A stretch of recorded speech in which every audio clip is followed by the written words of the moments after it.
Hello everyone, एक बार फिर से आप सभी का स्वागत है हमारे channel current affairs by Ravi पे। और ये है हमारी डेली करंट अफेयर्स की सीरीज़ जिसमें हम हर दिन most important top 12 current affairs को डिस्कस करते हैं एक्सेप्ट फॉर द संडे, क्योंकि संडे वाले दिन हमारी रिवीजन क्लास होती है। ठीक है, तो आज की क्लास में हम बात करेंगे 27 नवंबर 2025 के 12 मोस्ट इम्पॉर्टेंट न्यूज़ के बारे में। और फ्रेंड्स, अगर आप इनमें से किसी भी एग्जाम की तैयारी कर रहे हैं तो आप हमारी सीरीज़ को ज़रूर फॉलो करिए। करंट अफेयर्स के सेक्शन में आपको इससे बहुत ज़्यादा हेल्प मिलने वाली है। ठीक है, चलिए स्टार्ट कर लेते हैं आज की अपनी क्लास। और शुरू करने से पहले बस यहाँ पर एक छोटी सी इन्फॉर्मेशन है आपके लिए। हमारी जो अक्टूबर मंथ की करंट अफेयर्स की ई बुक है वो वेबसाइट पर लॉन्च हो चुकी है।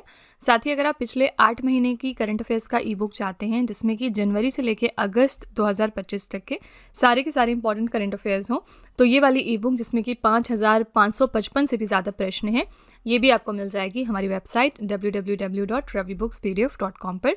ये एक छोटा सा सैम्पल है हमारी अक्टूबर मंथ के करंट अफेयर्स की ई बुक का। आप देख सकते हैं कि हर क्वेश्चन को हमने यहाँ पर वेल एक्सप्लेन किया है।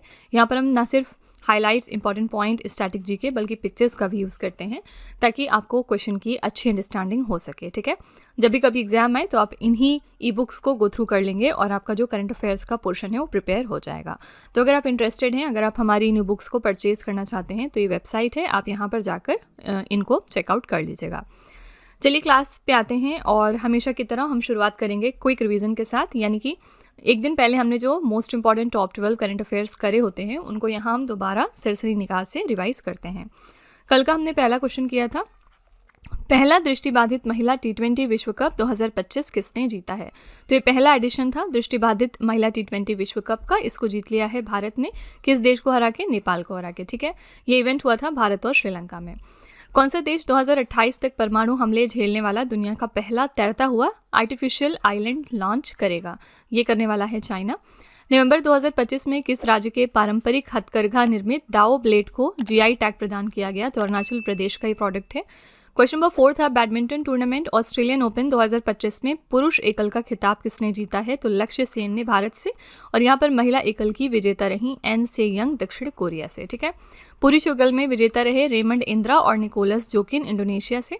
महिला युगल में विजेता रही राहेल एलिसा रोज और फेबी सेतिया निंग्रम इंडोनेशिया से। ओके, क्वेश्चन नंबर 5 है, भारतीय सेना की नई वर्दी का नाम क्या है जिसके डिज़ाइन और डिजिटल कैमोफ्लाज पैटर्न के लिए बौद्धिक संपदा अधिकार दिए गए हैं? तो इसका नया नाम रखा गया है कोड कॉम्बैट। क्वेश्चन नंबर 6 है, सैमसंग और संयुक्त राष्ट्र ग्लोबल कॉम्पैक्ट नेटवर्क इंडिया ने भारत के किस राज्य में डिजिटल और स्टेम शिक्षा को मजबूत करने के लिए डिजी अरीव को पहल के नाम की शुरुआत करी है? तो तमिलनाडु ने। नेक्स्ट है, भारत ने उभरती प्रौद्योगिकियों में सहयोग बढ़ाने के लिए किन देशों के साथ नई त्रिपक्षीय साझेदारी ACITI की घोषणा करी है? तो भारत, ऑस्ट्रेलिया और कनाडा, 3 देश इसमें शामिल हैं। अगला है, भारत में किस राज्य ने अनुसूचित जाति समुदाय से संबंधित मामलों के निपटारे के लिए पहला राज्य स्तरीय समर्पित न्यायालय कक्ष शुरू किया है? तो ये शुरुआत करी है पंजाब ने। अगला है, प्रधानमंत्री मोदी जी ने G20 शिखर सम्मेलन 2025 में कितनी नई वैश्विक विकास पहलों का प्रस्ताव रखा? तो 6 पहलों का यहाँ पर प्रस्ताव रखा गया था। पहला है ज्ञान और स्वास्थ्य पहल, दूसरा है अफ्रीका कौशल गुणक कार्यक्रम, तीसरा है वैश्विक स्वास्थ्य सेवा प्रतिक्रिया टीम, नेक्स्ट है ड्रग आतंकवाद गठजोड़ का मुकाबला करना, फिर है ओपन सैटेलाइट डेटा पार्टनरशिप, 6 है महत्वपूर्ण खनिज परिपत्र पहल। ठीक है, इसके बारे में हमने कल डिटेल में बात करी थी। क्वेश्चन नंबर 10 था, किस राज्य में सरकार से नागरिक सेवाओं की पहुंच और सुविधा को बेहतर बनाने के लिए व्हाट्सएप पर मी सेवा प्लेटफॉर्म को लॉन्च किया गया? तो तेलंगाना। नेक्स्ट है, नाबार्ड और internet and mobile association of India ने पहले अर्थ समिट 2025 से 26 का आयोजन कहाँ पर किया है? तो हैदराबाद में। थीम क्या रखी इस इवेंट के लिए? वैश्विक परिवर्तन के लिए ग्रामीण नवाचार को सशक्त बनाना। ठीक है, आज का आखिरी प्रश्न था, नवंबर 2025 में केंद्रीय सुरक्षा बलों ने किस राज्य में माओवादियों के पुनरुत्थान के प्रयासों को विफल करने के लिए ऑपरेशन संभव की शुरुआत करी? तो आंध्र प्रदेश की सरकार ने। ओके, तो ये मोस्ट इंपॉर्टेंट हमारे टॉप 12 करंट अफेयर्स थे जो हमने कल डिस्कस किए थे। अगर आप इनको और ज़्यादा अच्छे से समझना चाहते हैं तो आप हमारा कल का लेक्चर रेफर करिएगा। हमने वहाँ पर हर क्वेश्चन को बहुत ही डिटेल में डिस्कस किया था। चलिए आज की अपनी क्लास पे चलते हैं और देखते हैं कि आज का पहला प्रश्न क्या है। क्वेश्चन नंबर 1 है, लगातार दूसरी बार महिला कबड्डी वर्ल्ड कप 2025 का खिताब किसने जीता है?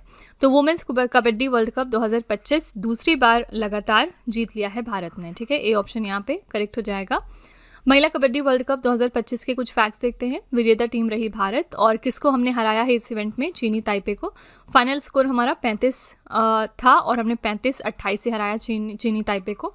ये इवेंट हुआ था बांग्लादेश के ढाका में और भारतीय टीम के यहाँ पर कप्तान थी रितु नेगी। ठीक है, तो यहाँ पे करेक्ट आंसर हो जाएगा ए ऑप्शन, भारत। तो भारत ने यहाँ पर धूम मचाई हुई है। हमने अभी रिवीजन में देखा था कि जो पहला दृष्टिबाधित महिला T20 विश्व कप था वो भी भारत ने जीता था नेपाल देश को हरा के। ठीक है, इसी के साथ चलिए हम कुछ खेल पुरस्कार 2025 के रिवाइज कर लेते हैं। पहला है प्रो कबड्डी लीग के 12वें संस्करण का खिताब किसने जीता है? तो दबंग दिल्ली ने। टेनिस टूर्नामेंट WTA फाइनल्स 2025 का खिताब किसने जीता? एलेना रायबकीना ने। ये बेलारूस की प्लेयर हैं। ICC महिला ODI विश्व कप 2025 का खिताब किस देश ने जीत लिया है? भारत ने। किस देश को हरा के? दक्षिण अफ्रीका को। क्लच शतरंज चैंपियंस शोडाउन 2025 का खिताब किसने जीता? मैग्नस कार्लसन ने। ये नॉर्वे से हैं। प्रतिष्ठित कोग्निवेरा इंटरनेशनल पोलो कप 2025 का खिताब किसने जीता? भारत ने। एशियाई युवा खेल 2025 में कबड्डी में महिला और पुरुष वर्ग का खिताब किसने जीता है? तो दोनों ही कैटेगरीज में भारत विनर था। अक्टूबर 2025 में किस टीम ने अंडर-20 फीफा विश्व कप 2025 का खिताब जीत लिया है? तो मोरक्को देश ने। महिला ब्लाइंड फुटबॉल विश्व कप 2025 किसने जीता? अर्जेंटीना की टीम ने। सुल्तान ऑफ जौहर कप 2025 में भारत ने कौन सा पदक जीता है? तो रजत पदक। और हमको किसने हराया था? तो स्वर्ण पदक विजेता टीम थी ऑस्ट्रेलिया। ईरानी कप 2025 से 26 किस टीम ने जीत लिया है? तो विदर्भ की टीम ने। ठीक है, ये आपके मोस्ट इंपॉर्टेंट खेल पुरस्कार हैं और यहाँ से एग्जाम में क्वेश्चन आप एक्सपेक्ट कर सकते हैं, इसलिए इनको ध्यान में रखिएगा। क्वेश्चन नंबर 2 पे चलते हैं। नवंबर 2025 में राष्ट्रीय विधिक सेवा प्राधिकरण, जिसको आप नालसा के नाम से जानते हैं, इसका नया कार्यकारी अध्यक्ष किसे नियुक्त किया गया है? तो नए एग्जीक्यूटिव चेयरमैन कौन बन गए हैं नेशनल लीगल सर्विसेज अथॉरिटी के लिए? करेक्ट आंसर है जस्टिस विक्रम नाथ। ठीक है, सी ऑप्शन आपका यहाँ पर करेक्ट हो जाएगा। राष्ट्रीय द्रौपदी मुर्मू ने सर्वोच्च न्यायालय के वरिष्ठ न्यायाधीश न्यायमूर्ति विक्रम नाथ को राष्ट्रीय विधिक सेवा प्राधिकरण का कार्यकारी अध्यक्ष नियुक्त कर दिया है। नियुक्ति की प्रक्रिया कैसी होती है? ये पद पारंपरिक रूप से भारत के मुख्य न्यायाधीश के बाद उच्चतम न्यायालय के दूसरे सबसे वरिष्ठ न्यायाधीश को सौंपा जाता है। ठीक है, यानी क्या मतलब हो गया? सुप्रीम कोर्ट में जो सबसे सीनियर मोस्ट जज होते हैं उनको आप चीफ जस्टिस ऑफ इंडिया बनाते हैं, और हाल ही में हमारे 53rd नंबर के चीफ जस्टिस बने हैं जस्टिस BR गवई को रिप्लेस करके। आपको बताना है इनका नाम क्या है, जो हमारे 53rd नंबर के लेटेस्ट चीफ जस्टिस हाल ही में बने हैं। ठीक है, और यहाँ पर हम बात कर रहे थे कि जो सुप्रीम कोर्ट में सीनियर मोस्ट जज होते हैं वो चीफ जस्टिस ऑफ इंडिया बनते हैं, और इनके बाद जो सेकंड मोस्ट सीनियर मोस्ट जज होते हैं उनको जो है आप नालसा के एग्जीक्यूटिव चेयरमैन बनाते हैं। ठीक है, नालसा की बात करेंगे तो फुल फॉर्म है नेशनल लीगल सर्विसेज अथॉरिटी। इसकी स्थापना हुई थी 9 नवंबर 1995 को। इसकी स्थापना विधिक सेवा प्राधिकरण अधिनियम 1987 के तहत की गई। तो आपको याद रखना है कि हमारे नए एग्जीक्यूटिव चेयरमैन नालसा के लिए बन गए हैं जस्टिस विक्रम नाथ। आप यहाँ पर इनका पिक्चर देख सकते हैं। क्वेश्चन नंबर 3 है, नवंबर 2025 में भारत और किस देश के बीच 19वां सूर्य किरण सैन्य अभ्यास आयोजित हुआ है? तो इंडिया और कौन से देश के बीच एक्सरसाइज सूर्य किरण हाल ही में कंडक्ट किया गया है? आंसर हो जाएगा ए ऑप्शन, नेपाल। ठीक है, सूर्य किरण नाम की एक्सरसाइज इंडिया नेपाल के साथ करता है। तो इसमें शामिल देश कौन से हैं? भारत और नेपाल। ये इवेंट कहाँ पर हुआ? उत्तराखंड के पिथौरगढ़ में, और ये इसका 19वां संस्करण था। उद्देश्य क्या है? आतंकवाद रोधी अभियानों, जंगल में युद्ध और पर्वतीय अभियानों में दोनों सेनाओं के बीच अंतर संचालन क्षमता को बढ़ाना। ठीक है, तो सूर्य किरण नाम की अभ्यास जो है वो इंडिया नेपाल के साथ में करता है। बांग्लादेश के साथ हम एक इंपॉर्टेंट एक्सरसाइज करते हैं जिसका नाम है बोनगो सागर। ठीक है, और इसी के साथ श्रीलंका के साथ हम करते हैं एक एक्सरसाइज जिसका नाम है मित्रा शक्ति, और ये भी पिछले दिनों हुई थी। ठीक है, भूटान के साथ एज सच हमारी कोई खास एक्सरसाइज नहीं है। क्वेश्चन नंबर 4 पे चलते हैं। डेविस कप 2025 का खिताब किसने जीत लिया है? डेविस कप के लिए विनर टीम कौन सी है इस साल? आंसर हो जाएगा बी ऑप्शन, इटली। तो इटली ने फाइनल्स में स्पेन को 2-0 से हराकर लगातार तीसरी बार डेविस कप का खिताब जीता। रनर अप जरूर याद रखा करिए, किस देश को हराकर इटली ने जीता है? स्पेन को। ये इटली का कुल चौथा डेविस कप खिताब है और ये तीसरी बार इनका लगातार कप है। इटली ने 1976 में पहली बार और फिर 2023 तथा 2024 में ये खिताब जीता था। इसका फाइनल मैच हुआ था इटली के बुलोगना में। ये इसका 113वां संस्करण था। डेविस कप के बारे में कुछ फैक्ट्स हैं। डेविस कप एक प्रमुख पुरुष टीम टेनिस टूर्नामेंट है। कई बार एसएससी में क्वेश्चन पूछा गया है कि डेविस कप आपका किस खेल से रिलेटेड है? तो टेनिस से रिलेटेड है।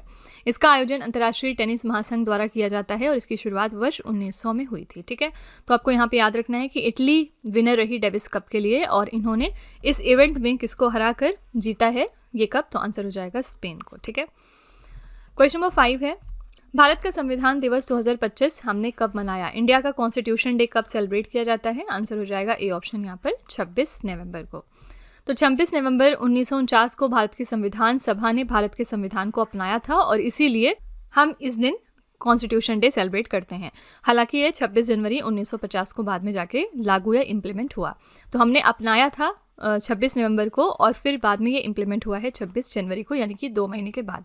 भारत सरकार ने 19 नवंबर 2015 को राजपत्र अधिसूचना द्वारा 26 नवंबर को संविधान दिवस के रूप में घोषित किया।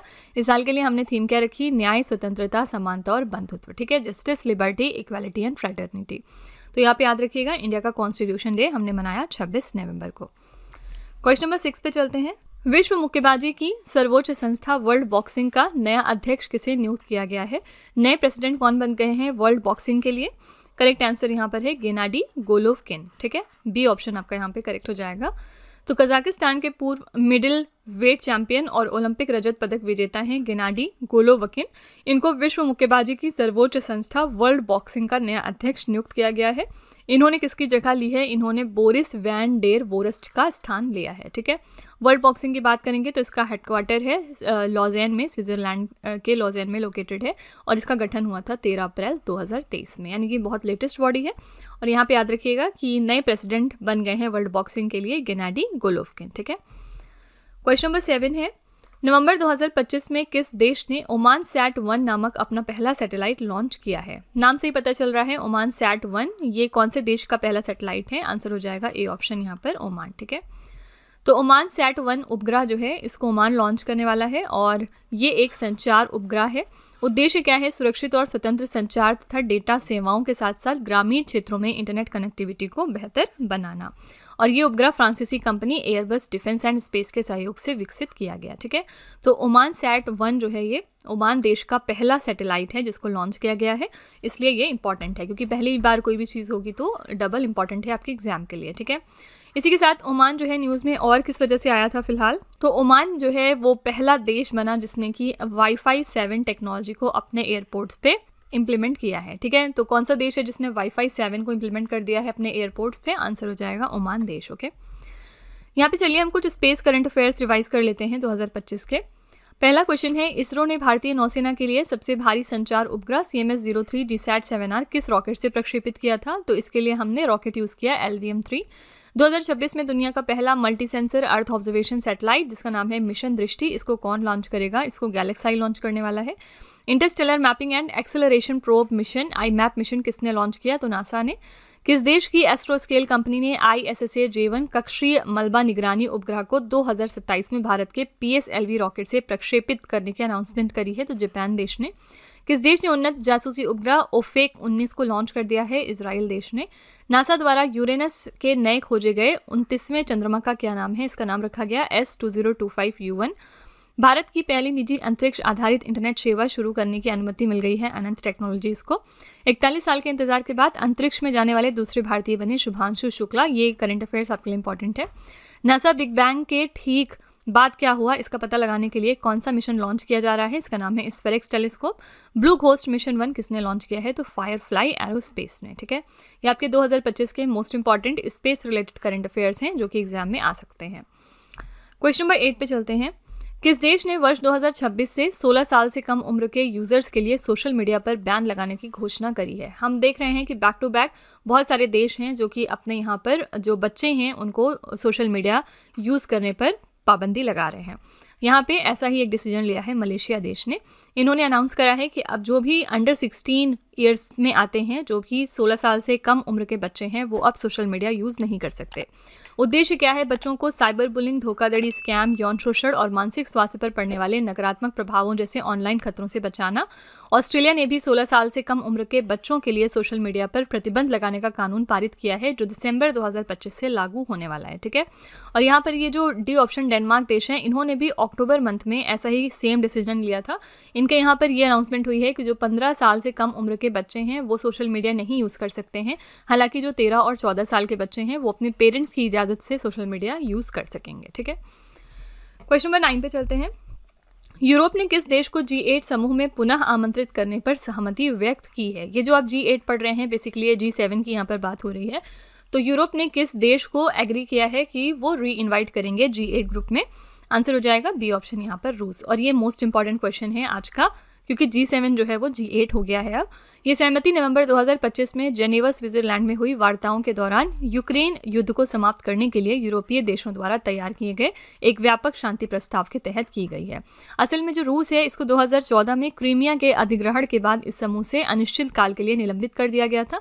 तब से इस समूह को G7 यानी ग्रुप ऑफ 7 कहा जाने लगा, लेकिन फाइनली इसमें जो है रशिया एक बार फिर से एडमिट होने वाला है। ठीक है, कौन कौन सी कंट्रीज़ हैं जो G7 में आती हैं? तो पहला है कनाडा, फिर है फ्रांस, फिर जर्मनी, इसके बाद Italy, after that Japan, UK and US. ठीक है, ये आपकी 7 कंट्रीज़ हो गई जो G7 में आती थी, और इसके अलावा अब इसमें रशिया भी इंक्लूडेड होने वाला है। इसी के साथ ये ग्रुप आपका G8 कहलाएगा। ठीक है, क्वेश्चन नंबर 10 पे चलते हैं। नवंबर 2025 में भारत की 27वीं नंबर की महिला ग्रैंड मास्टर कौन बन गई हैं? अभी हमने पिछले सेशन में 26 ग्रैंड मास्टर की बात करी थी, 26 वुमेन ग्रैंड मास्टर की, और हाल ही में इंडिया को इनका 27 नंबर की वुमेन ग्रैंड मास्टर मिल गई हैं, और यहाँ पर करेक्ट आंसर हो जाएगा ईशा शर्मा। ठीक है, ईशा शर्मा बन गई हैं हमारी 27 नंबर की वुमेन ग्रैंड मास्टर। भारत की ये 27वीं महिला ग्रैंड मास्टर हैं जिन्होंने नवंबर 2025 में सर्बिया के सुबोटिका में अपना अंतिम मानदंड हासिल कर लिया। उन्होंने कर्नाटका की पहली महिला ग्रैंड मास्टर होने का भी गौरव हासिल किया, यानी कि ये कौन से स्टेट को बिलोंग करती हैं? कर्नाटका से, और इसी के साथ ये पहली व्यक्ति हैं कर्नाटका से जिनको ये गौरव मिला है। भारत की 26वीं नंबर की महिला शतरंज ग्रैंड मास्टर बनी थी सरयू वेलपुला, ये भी इसी हफ्ते का करंट अफेयर से, और ये वारंगल तेलंगाना से बिलोंग करती हैं। ठीक है, तो 26वीं भी याद रखिएगा और 27वीं भी आपको याद में रखना है। क्वेश्चन नंबर 11 पे चलते हैं। Formula 1 motor race Las Vegas grand prix 2025 का खिताब किसने जीता है? लास वेगस ग्रैंड प्रिक्स के लिए विनर कौन है? तो रेड बुल के मैक्स वर्स्टैपेन। ठीक है, ए ऑप्शन करेक्ट हो जाएगा। लास वेगस ग्रैंड प्रिक्स का खिताब मैक्स वर्स्टैपेन ने जीत लिया है। उन्होंने रेड बुल रेसिंग के लिए ये रेस पूरी 50 लैप्स में इतने समय में पूरी करी। दूसरा स्थान मिला है मर्सिडीज के जॉर्ज रसेल को, और तीसरा स्थान मिला मर्सिडीज के किमी एंटोनेली को। ठीक है, तो पहला ही याद रखिएगा, सिर्फ पहला इंपॉर्टेंट है आपके लिए। तो लास वेगस ग्रैंड प्रिक्स जो है इसके लिए विनर है रेड बुल के मैक्स वर्स्टैपेन। क्वेश्चन नंबर 12 पे चलते हैं। नवंबर 2025 में बॉलीवुड के प्रसिद्ध अभिनेता धर्मेंद्र का 89 साल की उम्र में निधन हो गया। उन्हें किस वर्ष पद्म भूषण से सम्मानित किया गया था?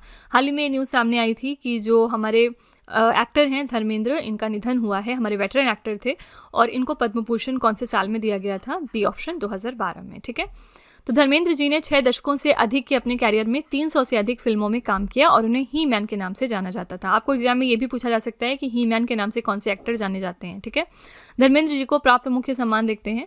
पद्म भूषण इनको 2012 में मिला था, और क्या है ये पद्म भूषण? ये भारत का तीसरा सर्वोच्च नागरिक सम्मान है जो कला के क्षेत्र में दिया जाता है।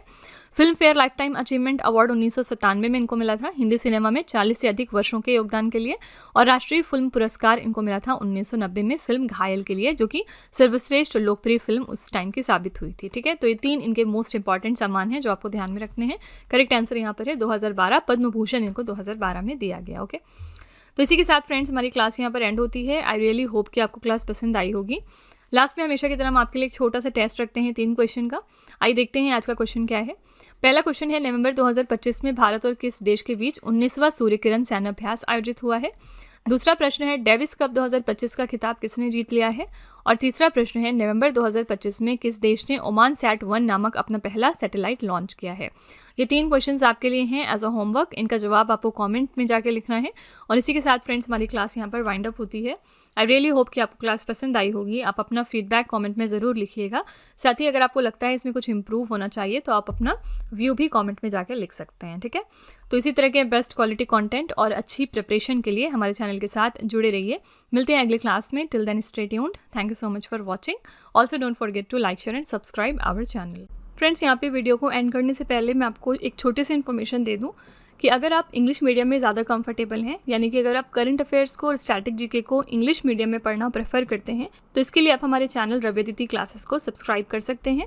इसके अलावा अगर आपको बुक्स चाहिए प्रिंटेड फॉर्मेट में, तो ये आपको मिल जाएगी हमारी वेबसाइट www.raviaditipublication.com पर, और ये आपके घर तक भी डिलीवर की जाएंगी। तो फिलहाल आपके लिए हमने लॉन्च किया है जीएस का 1 लाइनर 25,000 प्लस एग्जाम फैक्ट का बुक, जहाँ पर सभी इंपॉर्टेंट क्वेश्चंस को हमने कवर किया है। साथ ही यहाँ पे आपको जनरल साइंस, जीके और एनसीईआरटी के नोट्स वगैरह भी मिल जाएंगे। इसके अलावा अगर आपको ई बुक्स चाहिए तो ये आपको ईमेल के थ्रू इंस्टेंटली डिलीवर की जाएगी और ये मिलेगी आपको हमारी वेबसाइट www.ravibooks.pdf.com पर। तो यहाँ पर आप देख सकते हैं कि जनवरी से लेके मई यानी कि लास्ट 5 मंथ का करंट अफेयर्स का ई बुक हमने लॉन्च किया है आपके लिए। इसके अलावा मंथली और ईयरली ई बुक्स भी मिल जाएंगी। साथ ही 11,000 प्लस GK GS का बुक भी आपके लिए अवेलेबल किया गया है। ठीक है, तो अगर आपको इनमें से कोई भी ई बुक चाहिए तो इस वेबसाइट पर जाके आप इनको परचेज कर सकते हैं। साथ ही ये हमारा मोबाइल एप्लीकेशन है जिसका नाम है रवि स्टडी ऐप। अगर आपको इस वीडियो का फ्री PDF चाहिए तो आप यहाँ पर जाके इसको डाउनलोड कर सकते हैं। इस एप्लीकेशन में और भी चीज़ें हैं आपके लिए, जैसे कि GS की टेस्ट सीरीज़, करंट अफेयर्स के नोट्स, यूट्यूब के वीडियो नोट्स, करंट अफेयर्स की ई बुक्स, GK GS की ई बुक्स एट्सेट्रा। ठीक है, तो आप इस एप्लीकेशन को डाउनलोड करके फर्दर एक्सप्लोर कर सकते हैं। और सभी वीडियोस और ई बुक से रिलेटेड जो अपडेट्स हैं वो आपको मिलेगी हमारे Telegram channel current affairs by Ravi पर। तो इसको भी आप ज़रूर ज्वाइन कर लीजिएगा जिससे कि आप हमारे सारे न्यू लॉन्चेस से अपडेटेड रहें। ठीक है।